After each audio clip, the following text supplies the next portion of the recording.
you've worked with a lot of leaders. You had a podcast where you interviewed Fortune 500 CEOs. You interact with these people on a regular basis. What's one of the biggest leadership paradoxes you've encountered? There's a lot of leaders that listen to my show. There's a lot of Mhm. future leaders that are listening right now. What's one of the biggest paradoxes you've noticed out there? Well, particularly now in the AI age, I think the biggest one is that so much of what you achieve as a leader when you get to the top is about status and power and control. And AI is disrupting all of that because the new environment isn't about who's at the top. It's about who's operating with AI in the most effective way. And so it's disrupting a lot of things where you can be at the top and be someone who knows it all.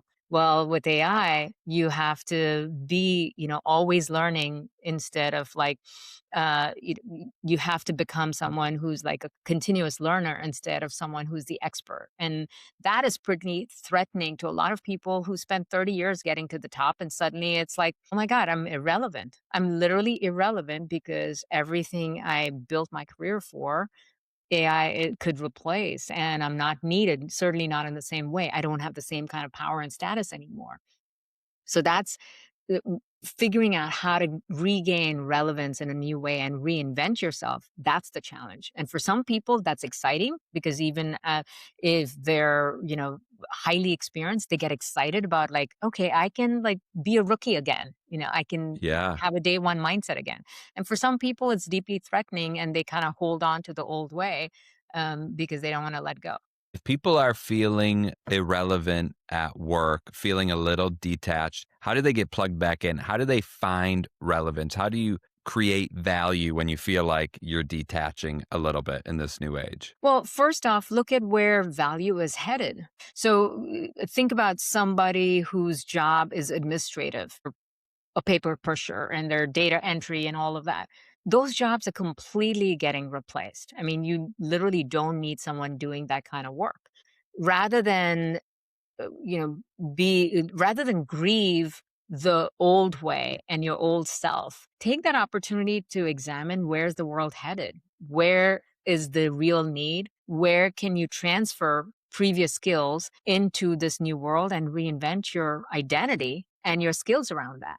Maybe you're great at relationships. Maybe you're great at like attention to detail. Maybe you're great at like spotting patterns and making the complex simple. Take stock of what parts, like if you look at your inventory of skills and attributes, which ones are completely irrelevant in the AI age and which ones are highly relevant. Lead with what's highly relevant, lead with that and double down on those and master new skills and competencies again. When you think about a competency matrix, like a ladder, right? Like every time you have to learn something new, we all start off feeling like idiots in that because you don't know, it's uncomfortable, and then when you're Yeah. trying to learn it, it's super painful and frustrating. And then eventually it starts to get easier. And then before you know it, you can do it with your eyes closed.